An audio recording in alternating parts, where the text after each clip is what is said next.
So the damage was done by Falconer to get the revive through. That was perfect. He was able to hold on, but I'm wondering, where's his teammate? You know, K-Drop right now needs his teammate nearby. They should not have allowed Storm to get back up and get revived here, but they do have the upper hand. Just talk about a gutsy move, right, from Falconer to stand out and go toe-to-toe. Neon's going to step in for the battle as well. That's the teammate you asked about. And that distraction, just enough here for Falconer to go down. 40R has to clutch it by himself. It's not looking too hot. Yeah, that's a bad start here for the 200 Thieves. Really on his A game. Yeah, it's almost like Booga, right? A lot of people were so quick to kind of grill Booga, but Cease was a top 3 finalist at the World Cup in duos with Elevate. Meanwhile, new duo in Blake, and they're going to get the upper hand in this fight. I love the picture-in-picture there, both perspectives, and guess what? One perspective ended up on top. Fortnite and all its different stages, but people forget the grand final stage is a completely different game of Fortnite, right? Storm Surge, different environments, players are just better as well, and that's going to shake things up. Look at this guy. Looking at here, though, it's looking pretty good for Furious. No, get it out. I love it. Look at this guy's a lunatic. Furious is just literally flying at people. Meanwhile, Bizzle's there. That's the teamwork that you need, right? You can't just fly solo. You got to fly duo, as that's exactly what's going to happen. I love the fact that we got a good combination here. Tac shotgun and charge shotgun. Take notes, friends. If you're in duos, that's what you want. One person with the charge, one person with the tac, so you get the DPS and you get the damage from the charge shotgun. Meanwhile, Bizzle finds himself in a 1 versus 1. Yes, it's a 2 versus 1 because his teammate's alive, but he's not going to get this revive. There's no way that Puppy's going to make it happen or allow it to happen. I think Bizzle does have the upper hand, though, if he can get this shield popped.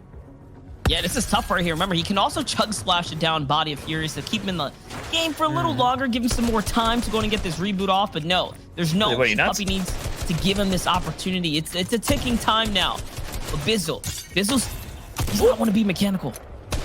He's gonna take high ground on Puppy. Oh, smart shot by Puppy to get the elimination. Bizzle comes out clutch with a 1 versus 1, but loses his teammate. So we'll get the reboot card. He should be able to revive Furious back up. And there's some players nearby, though. They're actually flying on in. When it came back, man, it's good, right? It creates a strategy to counter players that only rely on shockwaves to take high ground, right? Now, all of a sudden, height is not as dominant as it used to be because you have that surprise factor. Someone can, you know, pop a rift to go, take multiple players in the air, and every now and then you'll have that bullish team, right? The one that's going to want to land on height and take that fight. Yeah, it does offer the potential for retakes and high ground, and it's not like it was last season. For me, I'm mixed on it, to be honest with you. I know it's interesting. It makes it fun as casters, right? Because it shakes things up quite often. And nice snipe to come through. Nate's going to get knocked here. The revive should be okay, but they have to build first, and they should be all right to get that revive. So many teams, though. They're going to use the cone, and he's going to try and stick this. They come right inside. They want to take the battle in full, and yes, it's going to be a success here. Val's Xmas walks through and wraps up Nate really quickly. What a way to catch a 2-piece and all the material in the process.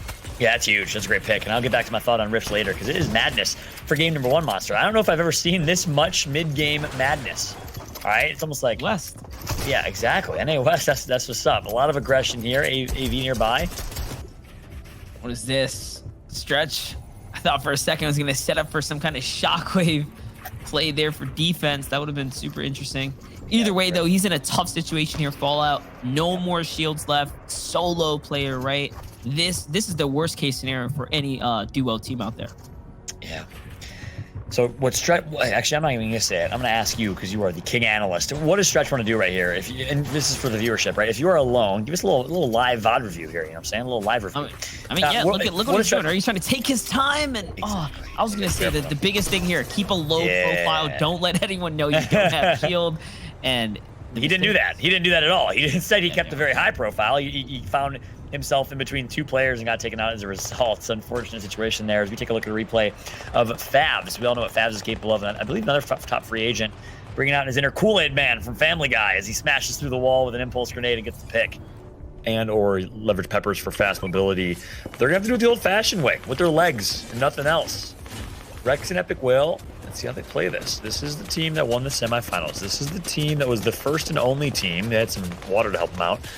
But the first and only team to win a back-to-back semifinals to finals championship in the NA West tournament last month.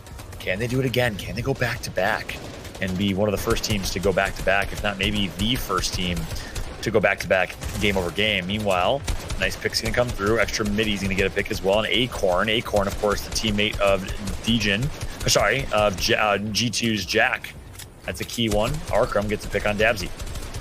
And Jack is there. Jack is firing back here. Dabs is going to fall now as well. So the exchange is back and forth here. Jack has to see if he can pull off a big save onto Acorn, but doesn't look like that's going to be possible. Val's putting some good pressure here on the back of Stormline. Here's our EU team. Thomas and Anas still alive here. Long rotate for them, though. Yo, look at the gas canister monster. They're thinking about just raining on some people's parade with some fight. No, I'm just playing. On board with Thomas HD, the Danish, I believe, sensation from Europe, playing with Anas. Nice little gamer tag change from Anas here. But I'm excited to see what they can do. Hey, kudos to them. On EU, super high ping. And they're surviving to late game. The question is now 0 kills to their name, or elimination, sorry. 0 eliminations to their name. The question is, can they just survive? That's their goal, is to survive. And they're going to jump right on top of Bank. We all know what Bank's capable of. They got to be careful as they're knocking on the doors of the wrong players. Reet at the bottom right of your screen. Yeah, definitely, man. Listen, it took a while for people to get on the Anas train, or the Thomas and Anas train, but here they are. Thomas is here to play, and yes, the tactical shot is perfect for this duo here. Working in unison, finding all the tags. They're going to wipe up a full team, but big squad on the low ground is Reets here. They're changing the narrative. The shockwaves or the Ripfish come out, and now look, they're up in the air. This is free placement for them. Yeah, this is where the Riftfish obviously are crucial. And I mentioned earlier, and I'll quickly say it again, I'm not the biggest fan personally. It's all personal preference. That's what you love about Fortnite meta, is based on what you like. You can have different things. But I just hate the fact that you can just press a button and really get free high ground. And I like the fact that you had to earn high ground with flopper meta back in the previous seasons. But we had 5 seasons of that, so it's good to have Rift meta back in the game. And mobility obviously is crucial. He's going to get knocked by Vels. Jay Roses takes out Problem. No problem for him. Reet needs 17 eliminations to become the first player with 100 eliminations total in Dreamhack Finals. Talk about one of the most consistent players. Reet doing it big. Yeah, they can do that in one game. They've done it before. Literally, Reet is known for these high-stakes environments, but finding the W key and the elims to max it up. But, you know, honestly, with how many NA East teams have qualified through for Dreamhack tonight, I wouldn't be surprised if he is playing for another crown, right? He wants to perform in these grand final settings. He's had a bit of a rough time in these final settings, but now with Arkham, I feel like Arkham is really pulling him right back into where he needs to be. Just, again, the balancing factors to what Reet needs here. Yeah, there's one of 17. If he can go huge, no eliminations yet. That's gonna be on Kenshi. OMG me, who made it from that mid-game rut that they were in. Still alive. Ghost Blake still alive, even though losing 100 Thieves is ceased. There's the siphon that Reet pretty much well needed, I believe. And there's the double. You know, chop their way through, of course, with the pickaxe to make this rotation in a very, very slow circle type of way. They're playing the slow side of the circle, and it's working out well for them. There's the siphon that we talked about. Yeah, definitely trying to make it to this end game now. 3 eliminations here, and they're still fighting. They're still looking for opportunity to catch a refresh here. Epic Whale on the other side is on the same situation. These are teams, just look at how they're rotating outside the skirts here, either in front of the storm line or working their way around the outside. This is why they're so good. They know how to read these lines perfectly. It all comes out of this late game fight. 21 players remain total in this lobby, 13 teams, so obviously a couple solos. Blake is one of them, I believe, still alive. Reet on low ground, sent it on low ground. Jay Rose is in a world of hurt.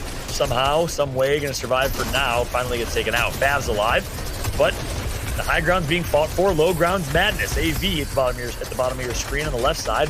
Epic Whale at the top right. Reet the bottom right. Pick your purview. Who do you want to watch? I'm on board with Epic Whale. He's getting a couple good shots in here at the top right of your screen. Yeah, Epic Whale's going right now. He's already found about 3 eliminations in the past couple moments. So now all of a sudden he's continued to tear it up here. Only 10 HP though. Final moments ticking away. He cannot afford to be inside the storm line. You can see Vert on the other side of the wall. He's trying to hug this here.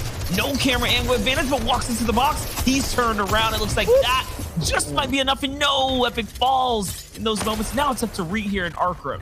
Yeah, 100 Thieves on top is what I'll say. I just saw 4 eliminations from 100 Thieves in the last 5 seconds, but guess what? They're not teammates. So Reet and Arkham trying to do what they can. Vert gonna get a knock. Vert gonna get knocked right after. Arkham gets a pick, and look at this.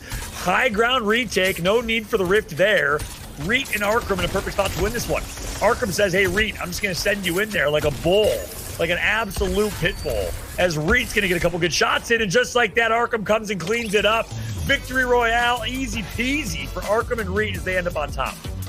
The top 10 leaderboard chat. And of course, Arkram and Re up in top, 90 points right now. That is a 16-point lead over second place, which is Scented in AV. Bluzro and Velksmas, I probably said that wrong, is going to be in third place. Symmetrical and Vert, which we saw incredible plays from in the semifinals,